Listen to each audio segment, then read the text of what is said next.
Good evening, everyone. Welcome to People's University live stream physical science.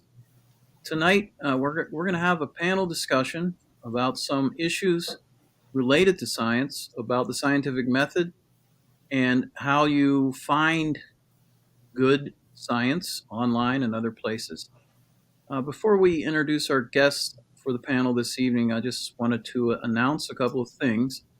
This Tuesday, January 26th at noon on Lunch with Books live stream, Linda Cummins, a longtime life editor at the Whaling Intelligencer and News Register, has done a lot of research on a woman from Wheeling named Marion Teresa Moses, who most of you probably never heard of.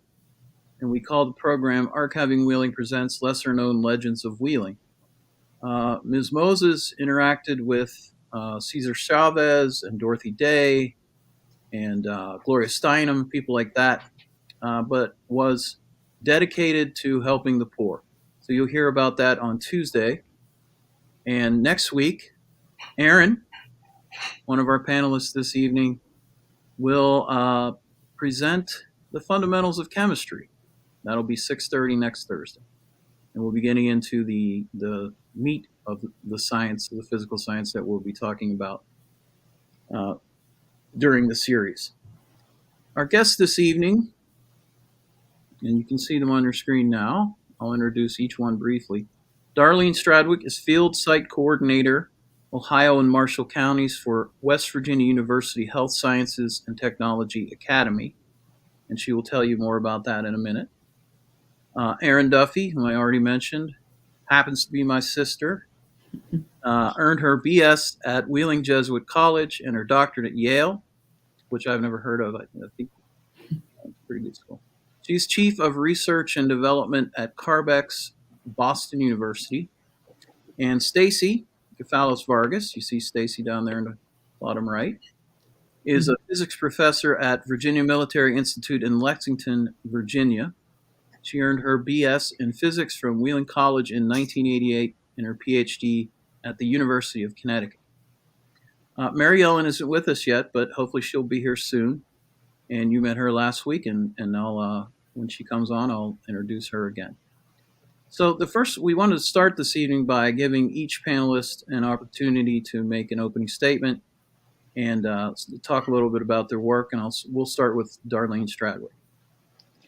Good evening, everyone. My name is Darlene Stradwick. I am the Field Site Coordinator for the Health Sciences and Technology Academy, or HISTA for short.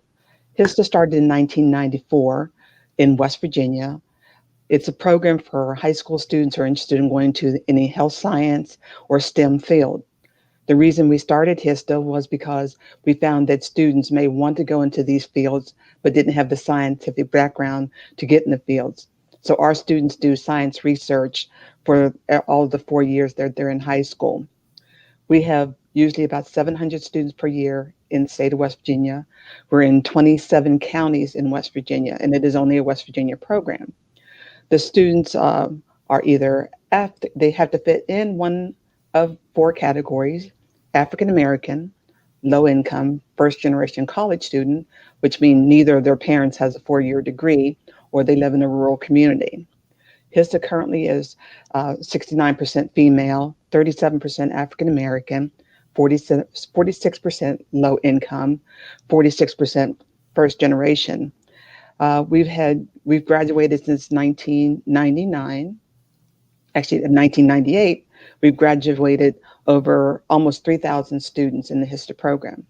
Students that finish HISTA all through the 4 years of high school, they get their tuition waived all the way through med school if they want to go to. They can get their undergraduate, their graduate, and their professional degree.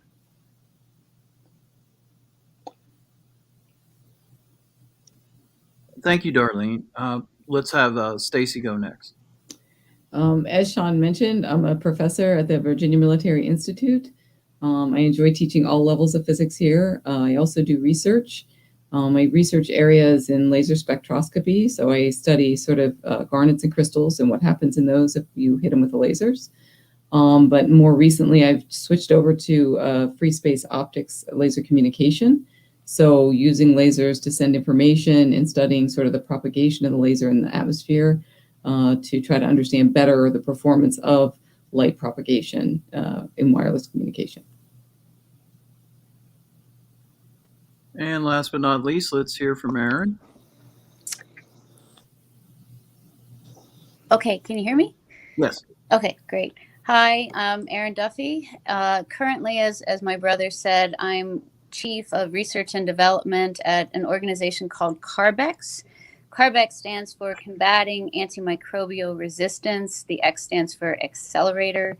It should be an A, but for some reason the X is a better way to describe that. Anyway, we are a not-for-profit that's led by Boston University. We are funded by 3 international governments and 2 foundations for the sole purpose of supporting early discovery research and development of new antibiotics. So I think everybody today, we're all sitting in our respective homes, or in Stacey's case, in her office. But the coronavirus has changed the way we live. And a lot of that has to do with how prepared we were not for a pandemic like this. And though bacteria are different in the way they disseminate and spread, the constant threat of drug-resistant bacteria and their impact on people's lives is really huge. This comes at a time when large pharmaceutical companies, and even small ones like the one where I spent 17 years, have exited the space of developing new antibiotics. And so as we see more and more drug-resistant bacteria rise, we don't have the antibiotics to treat them. So at Carbex, we have about $500 million that we intend to deploy to encourage small companies and large ones too, if they want to get back in, to do just that, develop antibiotics so that we do have a pipeline in the face of drug resistance.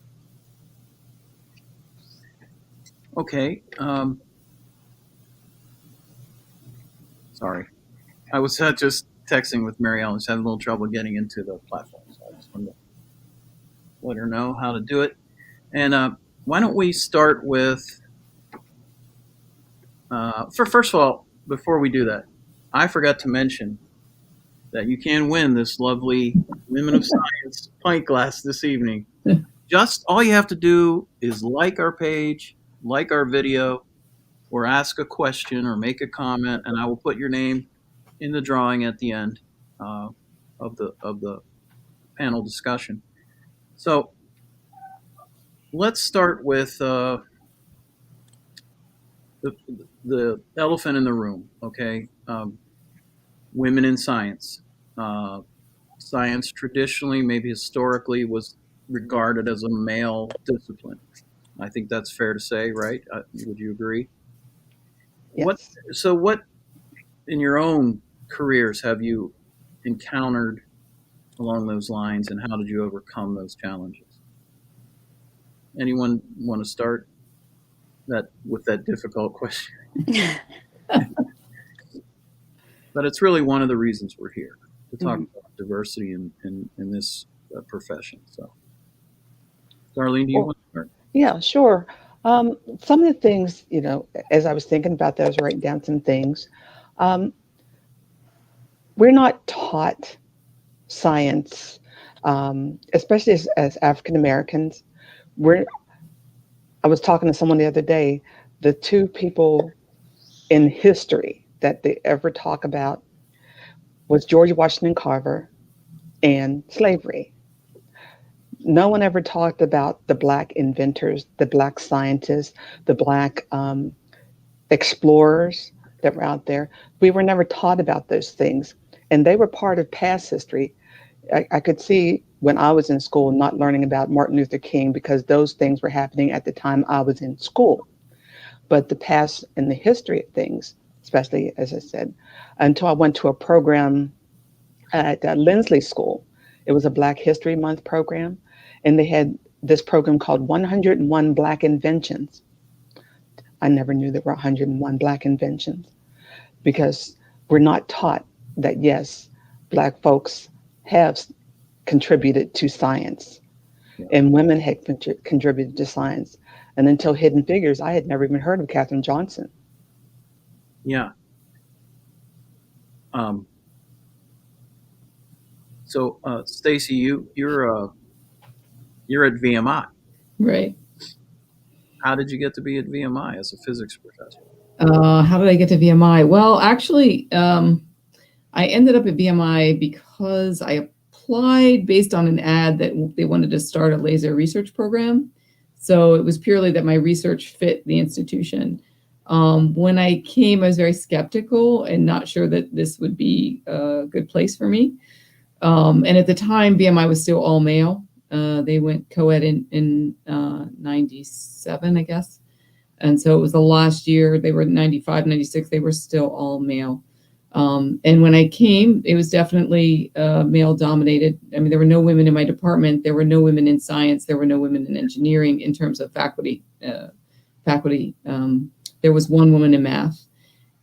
So it was definitely not an environment that felt, welcoming as soon as I walked in the door in terms of women in diversity. But I was treated very well, fortunately, here by the people that I interviewed with, and I found the cadets to be sort of amazing, engaging, and well-spoken, and just really kind of fell in love with the place. So I've been fortunate, in many ways that I came, but I'd be dishonest to say if there haven't been many barriers and many steps and hoops to jump through that my probably male colleagues would not and did not have to do the same. Same thing. Okay. I see Bonnie asked the same question, so I just wanted to put that up there. It's already been addressed. How about you, Erin? Do you have any thoughts on this subject?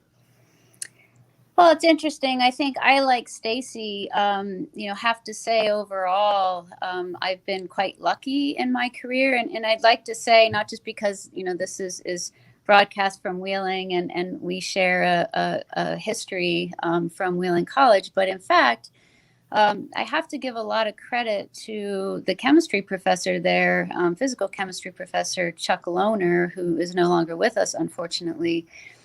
But, after what my mother will remember is a very embarrassing moment for her, when I was early in college, I thought I wanted to be a doctor like everybody else who's sort of interested in science and math. And my mother, who was a nurse, OBGYN nurse at Wheeling Hospital, I was interning or candy striping, doing something there. And she wanted me to see a live birth. And so she tried to bring me in like I was some nursing student and I was supposed to behave. And it was supposed to be a moment where I could really see, life being born and what happens. And the whole scene I just never seen a baby be born. And the whole thing just was so overwhelming that I passed out. And so that sort of ended my interest in being a medical doctor. But I really liked science and math. And so it was Chuck Lohner who, again, very small school at Wheeling College, but recognized this and really encouraged me to apply for summer internships away from Wheeling to do some research, which I did. When I went to Yale, the interesting thing was there was one and only one female professor on faculty in chemistry, and in a faculty of probably 20 to 25. So that was notable. She was young, though, not too much older than I at the time. But my class was more than 50% women in graduate school in chemistry. And that sort of continued throughout my career. I spent most of my career at a little biotech that, I helped to found, but the founding CEO, who was a scientist as well, was a woman. And our management team was always overwhelmingly women. And I continued that as I grew there. For the purpose, not, self-selecting women, but when there were women that we could recognize and elevate, I was very enthusiastic to do that. And I think that's important to continue. I think it's very true. And I would reiterate what Erin said. I think having a good mentor somewhere along the way is really helpful in encouraging women to pursue science. And I was very fortunate also at Wheeling College to have Dr. Noor, who was, without him, I would have never even thought of applying to graduate school. It just wasn't something on my radar. And then seeing at graduate school, there were not many women. There's one woman, the same as Erin experienced, one woman professor. But I was very fortunate to have a really good mentor in graduate school also for my thesis work. And without those, I think for women, it's much harder. It can be much harder. It is, but I do want to say one thing, and it partially goes back to when Darlene was talking about HISTA and the program that would pay for students all the way to medical school if they were successful. One of the things probably a lot of people don't know about going into the physical sciences for graduate school is that they pay you. So they pay your tuition, and they pay you to be generally a teaching assistant or something like that. So where else can you get on the job training, get your education paid for, and get that experience? So just a little advertisement for those people thinking about science. It's not a bad gig. Thanks, Erin. And as you can see, everyone, Maryellen has joined us. We had a little. We scientists had a little technical. We're okay. We figured. I have been listening though on live stream, so. I wanted to follow up with Darlene. You mentioned that you weren't told about the accomplishments of African Americans in science, and I'm wondering if that has changed, and if there's an effort now that maybe you're a part of to rectify that.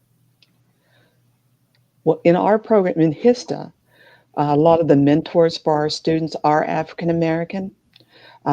They're people, and there are a lot of women who are doctors and have their doctorate degrees, and work in the science field at WVU, at Marshall, at West Virginia State. We take the students to campus every summer, except we couldn't this summer. And the students get to work actually with women in science that are mentors for them. So they work with college students who are still in school getting their degrees, as well as professors who already have their degrees, so they know and can learn to love science. So that's a good part of HISTA, one that we, like I said, missed this summer because of COVID, and we couldn't take the students to campus. So thank you, Darlene. Maryellen, do you have any thoughts to add about, the gender, let's say, a barrier in science? Yeah, I was listening earlier, and it's interesting that some of the teachers that they mentioned are teachers I also had at Jesuit, and some of them were very discouraging to women in my experience. But one that I would pick up on was Dr. Noor. He was amazingly supportive, no matter really who you were or what your gender or color was or where you came from, was amazingly supportive. But at that time, and of course, mine was probably many years ago compared to others. But at that time, we were generally not encouraged, and things were said while we were in the lab, and it was an easy experience because we had cohorts that we related to. At that point, I honestly can't remember any people of color being in my class or my labs. And even stranger when I think back is we didn't even notice it. It was like, well, this is, here we are, all these white people in science. And in those days, it's sad to say it wasn't even that remarkable that it was that way. So hopefully we're going to make more leaps and bounds in that direction. But even when I went on from there to get a job and work professionally, there would still be remarks, and you knew that you were the other. Yeah. We had a comment from Kimgruy, who was a professor in one of our People's University series, and she talks about creating a more anti-racist curriculum. So I just wanted to put that up on the screen. And we had another comment in which someone said the only female scientist they really learned about was Marie Curie. Yeah. We all learned about. That's a deficit too, isn't it? Yeah. Yeah. And I wanted to offer and ask the other people on the panel and people who are participating their thoughts on this. I'd come across an article a while ago when I was just reading on these topics, and it's called The Matthew Effect. And it's the idea, it's called that because it comes from the Matthew Gospel, a quote in the Matthew Gospel. But essentially the premise of it is that advantage builds advantage. And so if from the very beginning you don't have an advantage, that's a lifelong ding against you. And in the sciences, it talks about at universities where if you don't happen to get in to the university that's prestigious with a doctor that's publishing many articles and you're invited as a doctoral, all of that by that stage in your life, your advantage has built advantage. So if you can't even get to that point, how much more difficult it is just to have the slightest advantage to get your foot in the door in science. Well, building on it, let's shift gears a little bit, and I'm going to bring up a question that we talked a little bit about before we went on the air, and that is, what did I do with the question now? Oh, here it is. Can we trust research, scientific research that's been funded by corporations? And how do we make sure there's no bias or less bias? Who wants to take that one on? Erin? Yeah, sure. As the industry shill, I guess I'll do that. I think, well, the bottom line is, as we were talking about, is no matter what research is done, what's critical is that it's published in a venue where it can be evaluated appropriately. And so, that's called peer review journals. So you submit a manuscript and there are a collection of peers who do, review the material in there and decide to approve or not approve for that journal. And I think that's the litmus test. It doesn't matter in the end who pays for it, as long as it stands the scrutiny of the community. Anyone else want to jump in on that one? I would agree with Erin. The same thing we had talked about before. The peer review process really is the only real vetting process I think that we have in the scientific community at this point. So we have to trust that process. Can there be bias in what's funded? That's where the real trick becomes, right? Because there's some really great stuff out there, but maybe you can't get the funding from a corporation to get it to go. The same thing that happens in drug development, right? If it's a strange disease, it doesn't get the funding as quickly as something that unfortunately more people have. So I think getting the funding from these places is more biased than maybe the science that comes out of the funding, if I were to say. Okay. And Stacey, that goes back to that what some of the articles were calling that Matthew effect, just what you're saying, that if you once get in that line of funding, then you get that advantage, and then you're always going to be in that line and on that listserv, where it's not always possible if you don't get that first foot in the door. And I always tell my students pretty much what you're saying is that just because it's corporate funding doesn't mean that it's a bad research project or they faked results. I just would never take it as the only research or the only article on that particular topic. And then go back in and whoever funded it, whatever corporation that is, go back and look at their board of directors, go back and look at the other research they funded, and you might start to see a theme of they only fund certain types of research, and all their articles seem to come out a certain way. And then I think that's another point of interest. It doesn't disqualify it, but I think it's another point of interest. I am wary. I don't disregard it, but I am wary when I see, in other words, Exxon funded a study on climate change. It may be good information in there, but I'm wary, and I would never take it as the only, who is it citing? What research is it citing? And that's the kind of approach I would take. Well, it's healthy to be skeptical, right? That's part of science. So Kim brings up a question that's related to that.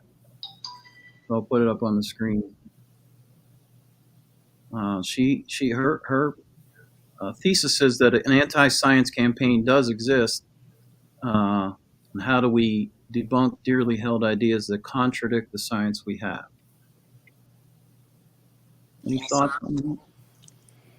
I think we were talking about this a little bit before, we went live, and part of the challenge here is that we as scientists aren't often the greatest lay communicators. And so I was saying, I mean, when I go and read like a legal article, I know all the words, they're English words, but how they're constructed in a sentence makes zero sense to me. And I think often so when you write for your journal. Erin, your sound went out. To consume it. And so I think if we can be a little better about that, or be a little. Yeah, your sound's going in and out, unfortunately. Sounds like she can't hear you. Can you hear me, Erin? Let me. It looks like your audio came back here. Let's see. Erin, can you hear me? Erin. Well, I will just say this before we move on. Maybe we can have Erin comment on that later when her sound's working again. Can you hear what I'm saying? Lawyers do that deliberately, and Maryellen knows this as well. We make things very difficult to understand because only a lawyer can decipher these things, these concepts, and you need them when you go to court. So I would like to defend the legal profession. Go ahead, please do. I think some of that is actually, the technicality is in there, and it reads so awkwardly sometimes, but a lot of that is really necessary to protect all the different caveats and scenarios that come into it. And I also wanted to ask all the people on the panel and the people watching, if they had an opportunity to see Dr. Fauci. Speaking of science and anti-science, if they had an opportunity to watch Dr. Fauci today, he gave us a whole course on vaccines and straightened out exactly what was going on, very transparent, very honest. Darlene, I see you nodding. Were you able to catch him? I love Dr. Fauci. Yeah, he was great today. And it's like, he's just like, this is how it is. And he said, without saying, I finally get to tell the truth. Yeah. And he shouldn't have had to have been held back like that. But we are where we are. We try to teach our students integrity in science, in their research, not to cheat at it, because sometimes it would be easier just to cheat in your research and make up stuff, but we really try to teach them the integrity of their research. Darlene, I wanted to ask you too, have you seen a change over the years? I know you've been with that program for a long time and other programs related to education and science. Have you seen a change over the years in students' interest in science? It remains about the same, or it changes? There's more interest because we tell them that they can do the science. And when they do the research, especially over the last few years, we've participated in the West Liberty Science Fair, and they've won quite a bit. Wow, cool. And that really got them like, you mean they're going to give me a check? And so yes, because you did the research, you answered the questions, you knew what you were talking about, and it made all the difference. That's so encouraging to hear. Yeah, especially the women. Like I said, our students are 69% female now. Interesting. Erin, can you hear us now? Okay. I have a question for Darlene from Bonnie Thirst. Here it is. Yes, they do. They say 89% of our kids, well, I should say 99% of our kids go to college. 89% of them complete a 4-year degree. And 86% of them stay in West Virginia. So we're bringing back healthcare professionals, science teachers, and professionals back to West Virginia. I think we did a study of it. I think it's been 2 years, and found the number of kids that actually stay in West Virginia is phenomenal. I can tell you a story of one of my students who graduated from JM, and he's a doctor now. And he actually, it's such a give back moment. He actually did surgery on my son Oh, wow. when he came around that corner. And it was such an overwhelming feeling of like, okay, I remember when you were 14 and now you're doctoring. So it was really exciting to see him. And now he's back in Wheeling. He's a doctor at Wheeling Hospital. Wow. Darlene, I wanted to ask also, do students ever share with you any encounters they have with racist or strange remarks or conversations, or In school and college? in school or college? Yeah. Well, both. Okay. The kids have, a lot of issues in school, issues with race. We talk about it a lot. They've done their science project on it. Not systemic racism, but the word never comes to me when I'm trying to think of it. But they talk about it. We have different things. It goes from not learning, as I said, having any information about African American scientists in school, not elementary school, not high school. And the other thing is, I can tell you, I never ever had an African American teacher or professor. Yeah. So I'm sure a lot of these students are going through the same thing. Yeah. But when they do get the encouragement from HISTA, from all the women, all the Black women, all the Black men that they encounter through HISTA at the different college campuses, it's getting so much better. Yeah. But it also starts with parents who don't have a higher education. Some are struggle with letting their kids go. One of the things they said, they don't want them rising above their raisin. And so when you get those students and the parents don't want them to do any better because they don't want getting too big for their britches, is one of the things I've heard people always say. And then you get to school, you get to college, and West Virginians, especially some of the Southern West Virginians, has a strong accent, dialect, I'm not sure what's the correct word for it, and have a professor say, well, if you want to go anywhere, you have to lose that accent.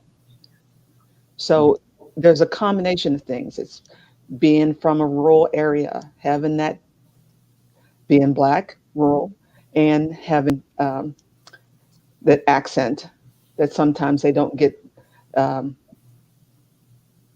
don't know what the word, that's not respect, but they don't get the attention. It's like they're always trying to change them instead of help them. And I think I get a lot of that back from the students. Wow. Bonnie has a question for Stacey, so I'll put that up now. Is my laser primate for military use? Actually, no. Most of my research has been either for scientific research, but I also worked for a small startup when we were initially starting a free space optics wireless communication link.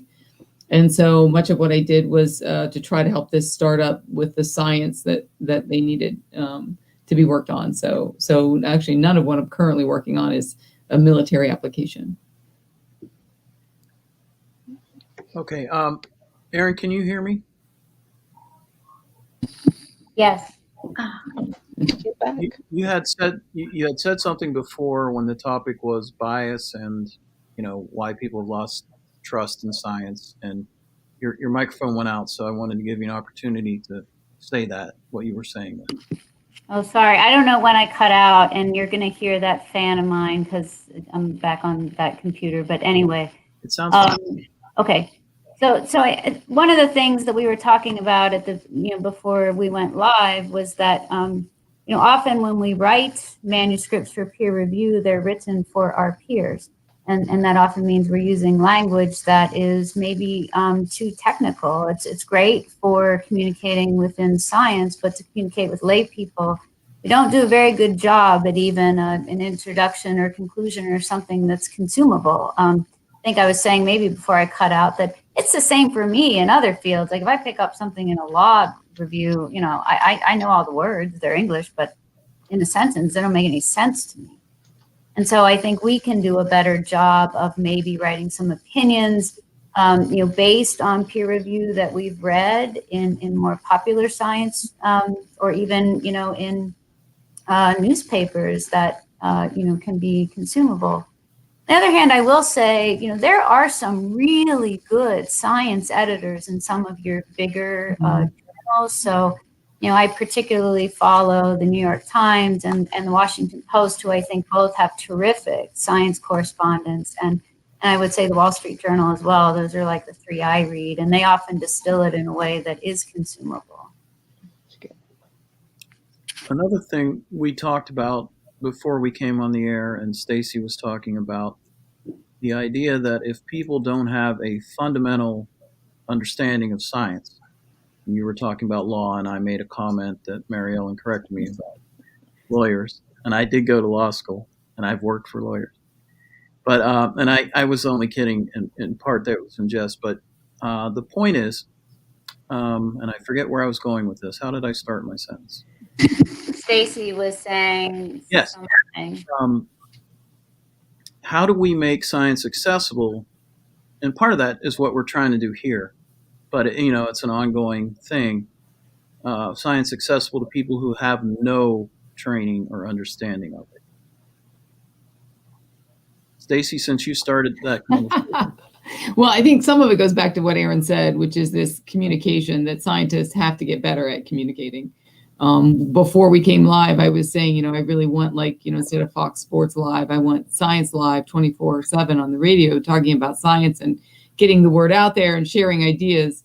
But you know, scientists, I think, are at a point where they need to sort of step up, as Erin said, get information out there to the general community. The other issue I think that is challenging now with science is the wealth of knowledge in science in great ways is, you know, rising exponentially.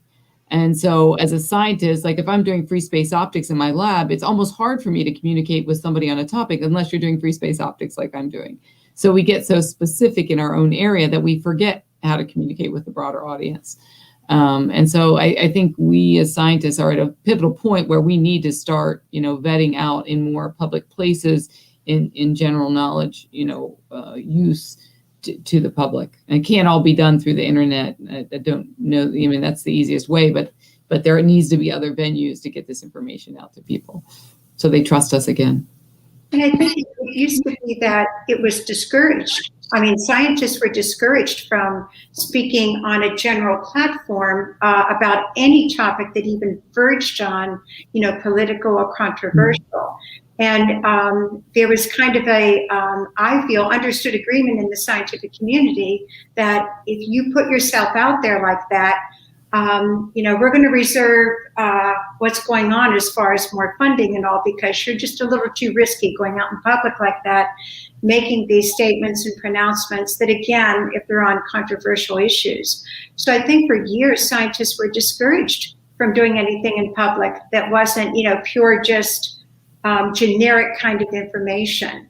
And I think it's just been recently that several scientists have felt brave enough to step up and say, you know, this is what we really found. This is what the evidence leads to, which I think is a good thing. But they will get attached. So I do feel for scientists who are simply providing the information and the evidence on anything that even verges on political or controversial, and hopefully that's changing. Yeah. One of the things about science that a lot of people maybe don't understand is that science is, you know, it's a evolving knowledge, right? Mm-hmm. You can be wrong, and it's okay to be wrong. Let's talk about that. What does that mean? Well, I think that was super evident in what was happening with the pandemic. because it wasn't that the science was bad. It was we were trying to learn so fast and what to do and how to stop and what to, and unfortunately the political piece played in. But overall, the science, there's going to be times as scientists where if we don't have the time to think, observe, and pause, then we're going to really have a problem. And so I think we got caught up in that in the pandemic for sure. Any other thoughts? But yeah, the thing about the pandemic, though, is that I learned was seeing the different people talk about it. And for me, it was seeing the African American scientists, the African American doctors, and all these people who were talking about science and helping these kids to understand. It's really a lot easier when you're learning something from someone who looks like you and saying, "Trust me." And I think that was one of the things that really came out in this pandemic was that there are doctors of color, people of color that are out there. And a lot of things through HISTA, we take kids they had this big science program in Washington, D.C., and we took our students there so they can see actually scientists presenting their projects. We presented science projects at our state capitol with our students. So our kids, these young high school kids, are doing science and they're presenting it. And for probably the last 20 years, we've been doing hands-on science at Ogilvy Fest. We're in the education tent, and we do anything with little kids to just explain to them, to get them interested at a young age in science. And that's very helpful. Excellent. One of the things I wanted to say, on this topic is that if you don't fail, you actually don't understand the bounds of what you're asking. So, you set out in a hypothesis and, it's sort of the world is flat concept in a way, until you sort of make a mistake and realize that maybe it's not. It leads you to think more broadly about, your hypothesis and your project in general and what your goal has to be. And that's even hard for scientists because there are incentives if you do well, if your experiments work, and you have to train that out. Mm-hmm. Yeah, let me share this comment from someone whose children are watching tonight, I believe. And it's a long comment, so I'll let you read it and then we can talk about it. Mm-hmm.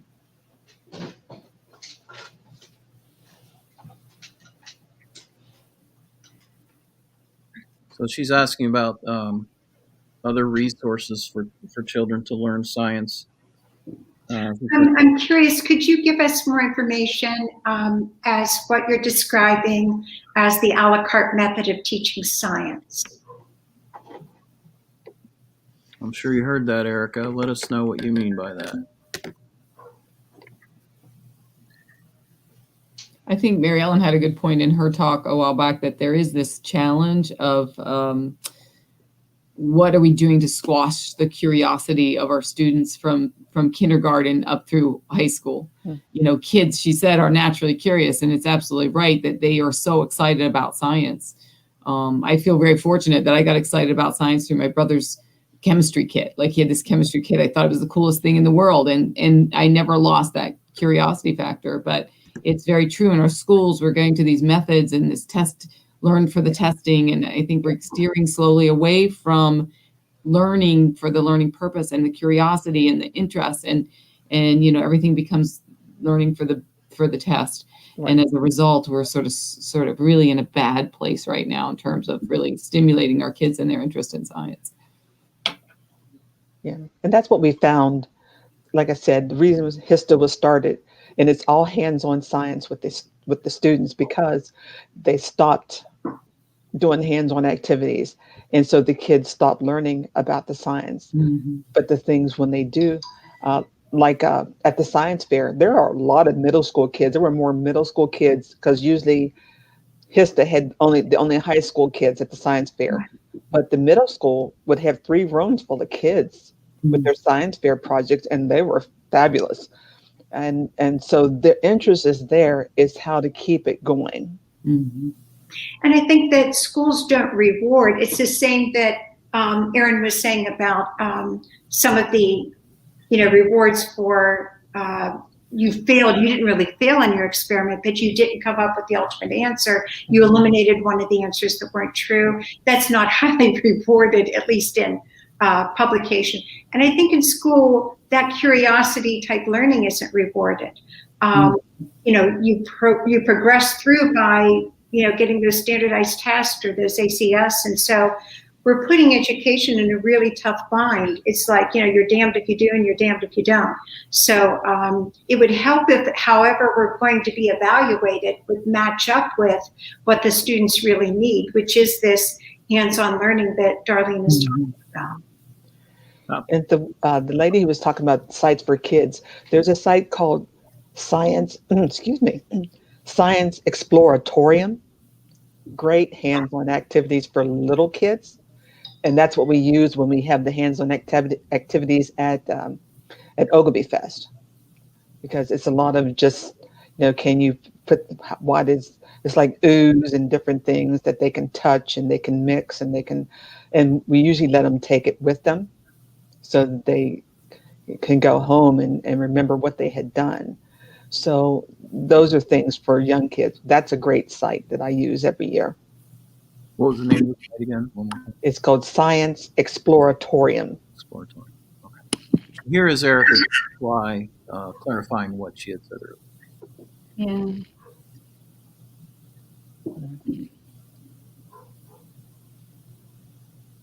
Yeah, that's I hear you, and I'm gonna play the other side right now, because I really don't love the completely exploratory. I really don't love that everything's got to be fun and games. And I think that sometimes you're going to the other extreme now. And I think that's what Erica is saying there. You want to capitalize on their curiosity, but you also want to impress to them that science is intense work. And to really find the answers and figure things out, you do have to know certain principles and really understand them, like in depth. And of course, there's a balance there where they can both be done. But I've seen the other extreme, where it's all just, fun and games and what do you think you discovered? But I'm not sure they really learned very important fundamental scientific principles. And I wonder how you all feel about that. It's funny, Sean flashed up a comment by Bonnie Thurston, which I was going to say not as eloquently, but I think it's really true that, we've gotten away from this, truly liberal education where you have a base in every discipline that then allows you to do the, exploration in terms of the practicality of the science. So I completely agree with that. Yeah, that's the beauty of liberal arts, right? I mean, there's a downside to it in which there isn't that depth. But of course, you take a major and you focus in, but having a background in everything so that you're conversant in every discipline is a good thing.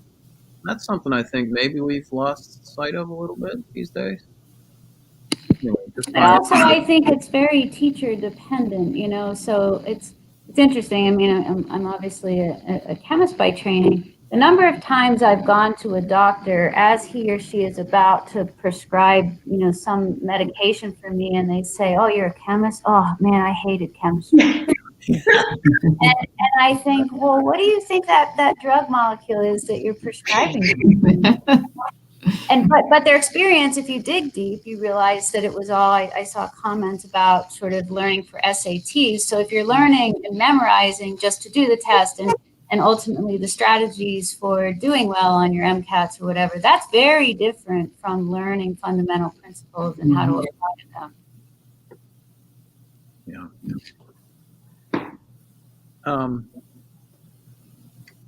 Well, here was another comment that maybe is worth delving into. Yeah, we even tried to go to middle school and do like a Prehisto program. Worked for a little while with Laughlin Chapel, but it's kind of hard when you don't have the funding to do the things that you want to do. But we try to interact. Like some of our students went and they taught elementary school students how to make sunglasses, or they go to elementary school and they work with them on not quiet room. Yeah, I think it is quiet rooms and different things. So they actually work with elementary school students for some of their research projects that they're doing to get them interested in, so why are we doing this? What is the science behind this? And so they can talk to the students, the elementary school students, about why they're doing it. And it's mostly like third grade. I think that they work with a lot.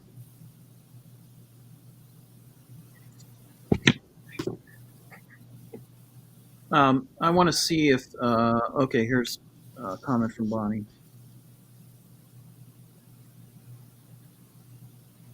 Again, Bonnie said more eloquently what I was trying to say about, having being conversant in many areas and then delving in. But what about liberal arts? Or have we given up on that as a nation? What do you think? Because most of us, I think, come from a liberal arts background, if not all of us, here in this panel. I don't think we've given up on it. I do think, in STEM, the level of learning has increased in terms of what materials out there you need to know is way more than I started in STEM. So balancing, like, how much do our physics majors need in physics versus all these other pieces, it can be a little more of a challenge to keep it. But I think we've gotten rid of some things, like maybe the language requirement, but we've kept other things that to be able to sort of balance. Anyone else with thoughts on that? As Hope just mentioned, that the core curriculum has been greatly reduced, and that's true, isn't it? And I can't stress enough how tough it is when students can't really read. I mean, it's something like Erin was saying about, law. They can phonetically read, they could pronounce it out loud. But if you ask them to research something, I mean, even without delving into heavily technical terms, the reading skill is like off the charts, where, unless they're watching a video about it or someone's telling them about it, to ask them to find information to figure out stuff through reading, there's a real loss there. And I think that's connected with the liberal arts, where in those disciplines, I think reading is stressed in at least in the high school level, much more. I know some courses in chemistry and in college levels too, they don't even have text anymore. It's like little YouTubes and PowerPoints, and I sound like get off my lawn here, so I'm going to. We all kind of do. But I miss the liberal arts in science, particularly because of that lack of literacy and kind of a long read, to do the long read. Yeah. Anyone else have thoughts on that before we move on? We're up against the hour, so I want to make sure, does anyone out there, I mean, we've had a lot of great comments and a good conversation, have a question for the panel that you've been dying to ask about science. This is your big chance. We have 4 scientists and me. Kim has a comment.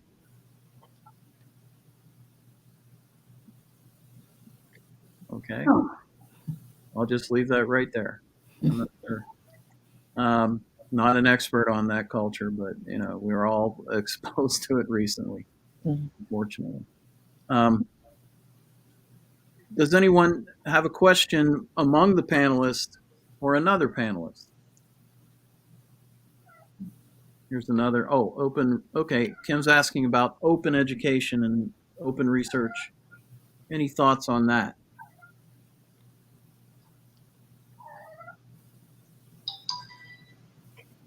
I'm not sure what that is. I'm not either, sorry.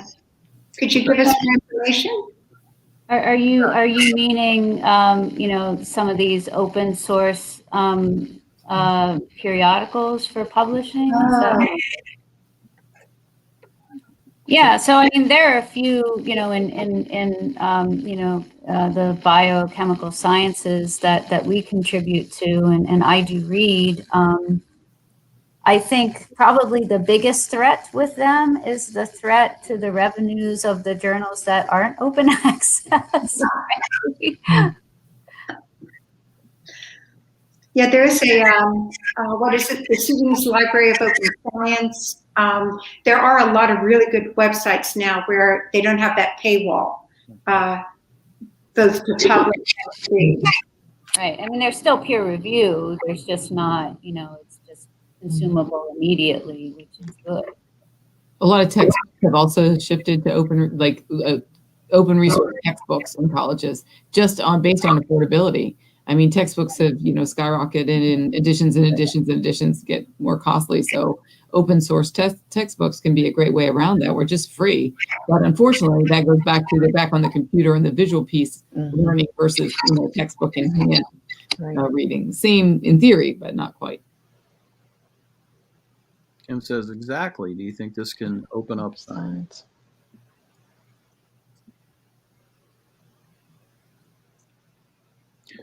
Okay, good comments. We're up against the hour, so I want to ask the big question, the looming question, the reason we're here, really. The reason I wanted to do this first part, this introductory part of our series, and we're not going in great depth into chemistry and physics, 2 classes on each, but it was all part of the same thing motivated. That is the loss of trust in science nationally, maybe even internationally, sort of anti-intellectualism we experience on a daily basis. How do we win people back to believing in science? We talked about Dr. Fauci earlier. He has his fans, he has his detractors, probably 50-50 or roughly there. It shouldn't be that way, right? So how do we win back that trust in science? That's my question. Who wants to start? Stacey? I guess I would say do good science, right? The more we get good science, the more we get results that work, the more we get technology. I mean, everybody loves 5G. Does that not come from science, right? I mean, so I don't know how to balance it. Everybody wants the technology, but if you want the technology, you have to believe the science. And that doesn't mean just 5G. It means, drug research. It means all pieces of science. I'm not sure how to sway people back to believing in science. I wish I knew the secret, other than getting the word out there that there is a commercial underlying it. Says I'm the scientist working on 5G. Maybe they should be more broad and open and say we are the scientists. Make it very evident that without us you wouldn't have 5G. I think that's part of it. I mean, I'm going to sound really old here, but I do feel that the world of the worldwide internet and social media, etc., gives basically anyone and everyone a platform to share what often is opinion and not fact. And I think for whatever reason, we're generally a culture of people who want to believe that outright. And so, this whole climate change discussion. Sure, you can point to one bad piece of science, or you can point to the 100,000 pieces of quality science. And so how do we drown out? And I think we have to do it more as a community of challenging people in some sort of way that isn't acerbic, to say, what, on balance, there's really good stuff here. I was saying, before we came on that, last week I saw, and I can't remember in what, news report it was, or magazine, but there was an article by Robert Kennedy Jr. So again, the name is well known, so that sort of gives already a credibility. But it was stringing together a series of facts, which may or may not be related, about deaths coming on the heels of a coronavirus vaccine. Without talking about the ages or the comorbidities or anything else that might have been happening, but stringing together a series of facts where then the ultimate expression was these vaccines are not safe and these companies aren't doing the right studies. And, that's just really a pity, actually, because it misses so much of the good stuff that has happened, and the reasons for why the trials aren't as long as they would normally be, which is people are dying, okay? And so they're going to continue them and learn over time. And so I think we have a responsibility as a community of humans to push back on those kinds of things and not let the outliers win. Yeah. Related to that, I couldn't help thinking when Stacey was talking about 5G, there are all these conspiracy theories about 5G, Yes. that people buy into with no evidence. Yeah. And so where did we lose critical thinking? Right. Yeah. I mean, it does stem back to the internet, social media, that we have no control of this information that is just that people can read. It looks like facts, right? So I don't know how to disrupt that. Yeah. And they're the loudest people. Yes. The ones with the misinformation are the loudest ones, and they get passed around so quickly. And no one fact checks anything. Yes. And Sarah mentioned, yeah, people don't understand fallacy, so logic is part of the problem. And also, I think it's the politicization of science. It's not just that they reject science as a field; it's that it's been so politicized that we're not even talking about science anymore. That's a good point. Too much talking about what they believe instead of what they know. The all caps, yeah. Yeah. Yeah. And Kim has a nice thing, and I couldn't have said it better myself. So I think that we'll end on that comment. And let's do our drawing for the winner. And by the way, I'll point out that this little pint glass, someone said earlier, we've only heard of Marie Curie. Well, there are at least 20 women scientists around here. All right. Study them while you're having whatever beverage you choose to have. So let's draw our winner. This is the most exciting part for me. All right, reaching in scientifically. And the winner is Bonnie Thurston. Good win. She maybe made the most comments and asked the most questions. So thank you all. Excellent discussion. And I encourage you to look at all the great comments on Facebook and on the YouTube channel, People's University. And thank you all who attended. And join us next week when my little sister, the chemistry genius, will teach fundamentals of chemistry, which she has to review for the class. Okay. And Mom, I know you can't see me. I don't need to hear about it again. But anyway. Thanks, everyone. Thank you. Thank you. Bye, everyone. Bye.